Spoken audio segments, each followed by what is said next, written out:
Assalamualaikum warahmatullahi wabarakatuh. Perkenalkan, nama saya Rifki Aditya dengan NIM awalan 23 akhir 57. Pada kesempatan kali ini saya ingin membuat video tentang cara mengimplementasikan aplikasi Odoo perekrutan dan employee pada PT Sinar Sosro. Tugas ini dibuat untuk memenuhi tugas akhir mata kuliah perencanaan sumber daya perusahaan. Pertama-tama, mari kita masuk dulu ke dalam latar belakang PT Sinar Sosro. PT Sinar Sosro merupakan salah satu perusahaan minuman terbesar di Indonesia yang dikenal sebagai pelopor minuman teh siap saji dalam kemasan melalui produk unggulannya teh botol Sosro. Sejak berdiri tahun 1974, PT Sinar Sosro terus berkembang dan memiliki jaringan produksi serta distribusi yang luas di berbagai daerah. Dengan skala perusahaan yang besar dan jumlah karyawan yang cukup banyak, PT Sinar Sosro membutuhkan sistem pengelolaan yang baik agar kegiatan operasional dapat berjalan secara optimal. Menurut Solusu, implementasi adalah seperangkat kegiatan yang dilakukan menyusul suatu keputusan. Suatu keputusan selalu dimaksudkan untuk mencapai sasaran itu, diperlukan serangkaian aktivitas. Penerapan Odoo ERP pada modul Human Resource Management memberikan berbagai manfaat bagi perusahaan, terutama dalam pengelolaan sumber daya manusia yang terintegrasi. Melalui sistem ini, PT Sinar Sosro dapat mengelola data karyawan, rekrutmen, dan penilaian kinerja dalam satu platform yang saling terhubung. Selain itu, penggunaan Odoo Human Resource Management membantu mengurangi pekerjaan manual, meminimalkan kesalahan pencatatan data, serta mempermudah proses monitoring karyawan. Dengan sistem Human Resource Management yang terintegrasi, perusahaan diharapkan dapat meningkatkan efisiensi kerja bagian Human Resource dan mendukung pengambilan keputusan manajemen yang lebih cepat dan akurat. Baiklah, selanjutnya kita masuk saja ke dalam aplikasi Odoo tersebut. Yang pertama itu ada website. Pada website ini terdapat tampilan berita tentang kami, pekerjaan, dan hubungi kami. Tujuan website ini saya buat adalah untuk memberitahukan sedikit tentang perusahaan kami dan juga memberitahukan pelanggan bahwa jika ada lowongan pekerjaan yang sedang dibuka. Yang pertama itu ada beranda. Selanjutnya ada berita. Di bagian berita ini, para pelanggan yang mengunjungi website kami akan dapat melihat berita apa saja yang sedang terbaru tentang PT Sinar Sosro. Selanjutnya ada tentang kami, yaitu sedikit tentang profil PT Sinar Sosro. Selanjutnya ada pekerjaan. Nah, di bagian inilah para pelanggan yang mengunjungi website kami dapat melihat lowongan pekerjaan yang sedang dibuka. Misalnya ada lowongan pekerja konten kreator yang sedang dibuka, staf administrasi karyawan, dan staf marketing. Selanjutnya hubungi kami. Nah, para pelanggan yang ingin menghubungi PT Sinar Sosro dapat melalui website ini. Selanjutnya kita masuk ke bagian perekrutan. Nah, misalkan kita membutuhkan jabatan kerja yang baru. Itu bagian jabatan kerja Business Analyst.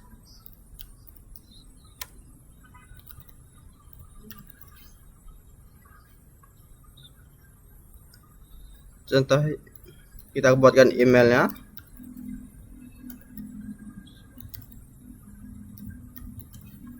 Lalu kita buat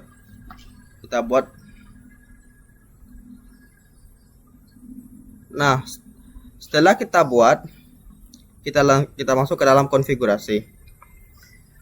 Nah, dalam konfigurasi ini kita isikan misalnya recruiter yang merekrut itu saya sendiri, para pewawancara misalkan saya sendiri, target karyawan yang dibutuhkan misalkan bagian bisnis analis membutuhkan 5 karyawan.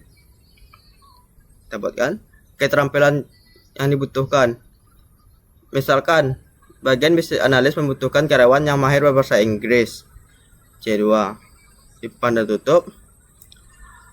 Lalu dia juga harus memiliki keterampilan bahasa Korea yang cukup mahir, misalkan B1. Karyawan tersebut juga harus memiliki soft skill, kerja sama tim yang baik, expert, simpan dan tutup.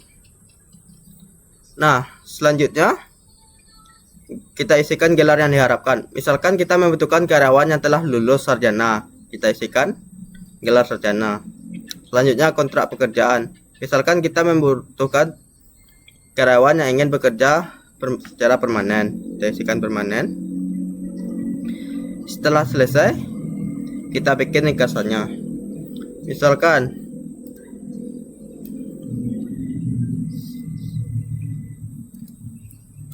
PT Sinar Sosro membutuhkan karyawan bisnis analis yang mahir berbahasa Inggris dan Korea. Nah, selanjutnya kita masuk ke dalam bagian info lamaran. Di bagian ini detail prosesnya, itu waktu menjawab setelah lamaran dikirim itu 2 hari. Prosesnya itu ada 1 panggilan telepon dan 1 wawancara di tempat. Hari untuk mendapatkan tawaran itu yaitu 4 hari setelah wawancara. Setelah selesai kita isikan semua, selanjutnya kita publikasikan agar lowongan pekerjaan yang kita bikin itu langsung otomatis berada di website. Kita tengok di website bagian pekerjaan. Nah, di sini sudah terdapat lowongan pekerjaan bisnis analis, 5 lowongan yang terbuka dan deskripsinya. Kita kembali ke bagian perekrutan. Nah, di sini 5 karyawan yang direkrut, 0 lamaran baru dan dalam prosesnya itu 0. Kenapa lamaran barunya 0? Karena belum ada yang melamar.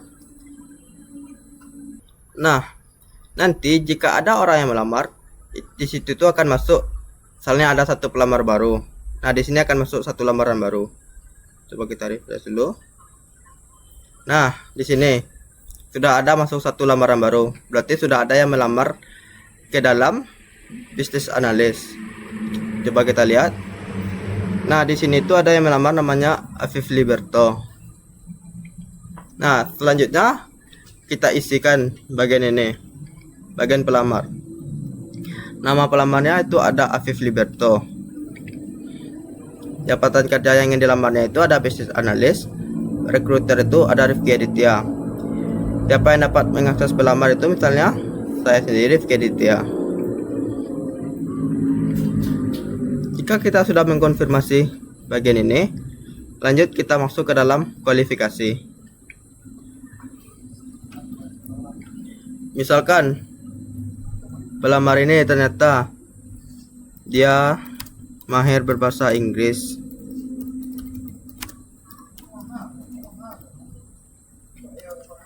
dan lumayan berbahasa Korea. Nah, jika kita sudah melihat kualifikasinya, dia mahir berbahasa Inggris dan lumayan berbahasa Korea. Selanjutnya, jika sudah, kita masuk ke dalam wawancara pertama. Dalam wawancara pertama ini, misalkan kita bikin perinciannya di sini. Gelarnya itu ternyata dia lulus gelar sarjana. Ketersediaannya itu, misalkan dia siap bersedia langsung dalam hari Senin depan. Nah, departemennya itu bisnis analis itu berada di departemen. Jika belum ada, kita cari lebih. Kita buat departemen baru. Misalkan departemen bisnis analis itu terletak di bagian teknologi informasi. Kita bikin teknologi informasi. Lalu kita simpan. Nah, jika wawancara pertama sudah selesai, selanjutnya kita masuk ke dalam wawancara kedua. Di wawancara kedua ini, misalkan kita menanyakan gaji yang dia inginkan. Gaji yang diharapkan perusahaan, misalnya 5 juta. Gaji yang diajukan oleh pelamar 4.500.000.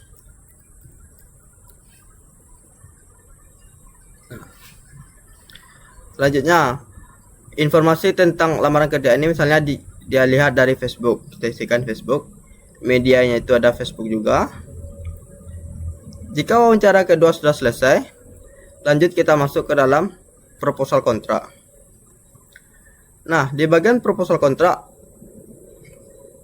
misalkan kita ingin melihat kemampuannya, apakah kemampuannya sesuai, kita pilih skill and after. Misalkan dia berbahasa Inggrisnya itu C1, simpan dan tutup. Berbahasa Koreanya itu lumayan, simpan dan tutup. Soft skillnya itu tadi kerja sama timnya itu menengah sedang, kita isikan. Nah, di sini terlihat bahwa pelamar yang baru saja melamar itu kecocokan dalam jabatan kerjanya itu 80%. Berarti kita dapat menerima para pelamar tersebut. Langsung kita masuk kontrak, ditandatangani, terima. Nah, jika kita sudah menandatangani kontrak, selanjutnya kita buat data karyawannya. Nah, selanjutnya kita masuk bagian data karyawan. Misalnya namanya Afif Liberto, nama emailnya Rifki Aditya, ini.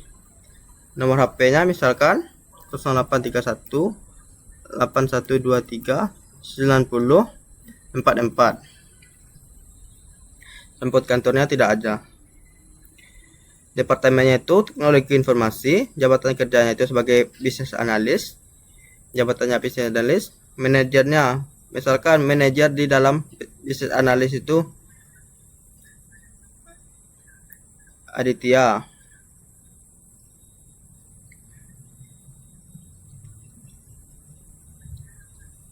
Selanjutnya, alamat tempat kerjanya itu di Jalan Bypass nomor kilometer 17, Kota Tengah, Kota Padang, Sumatera Barat.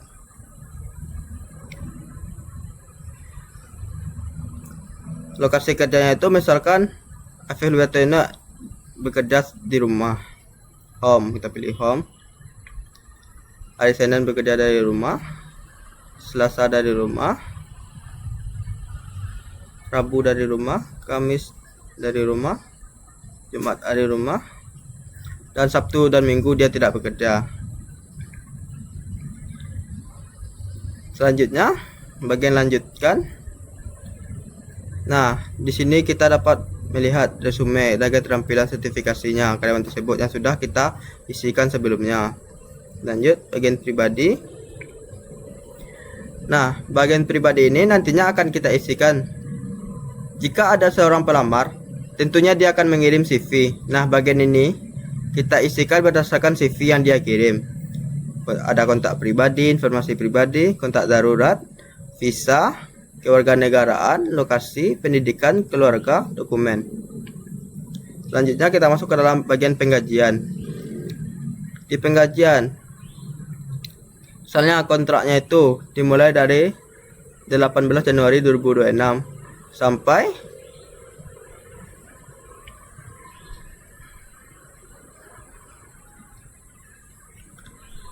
sampai 18 Januari 2027. Dia memiliki kontrak 1 tahun.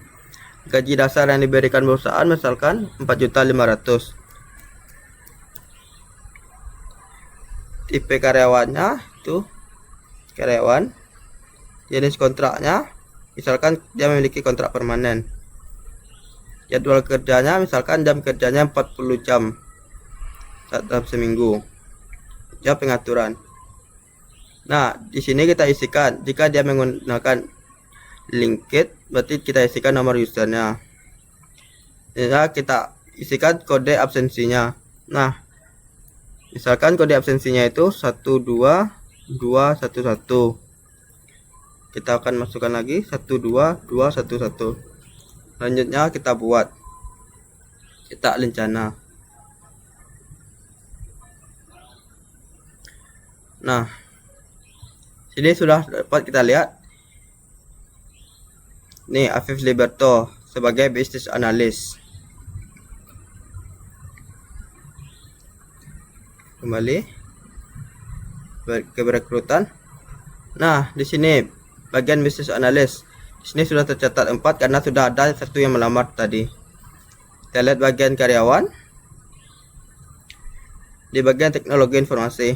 Nah, di sini dapat kita lihat bahwa data karyawannya sudah terbuat, yaitu Afif Liberto sebagai bisnis analis. Alamat emailnya rifkiditya2114. Kontrak kerjanya itu 18 Januari sampai 18 Januari 2027. Mungkin itu saja yang dapat saya jelaskan. Kurang dan lebihnya saya mohon maaf. Assalamualaikum warahmatullahi wabarakatuh.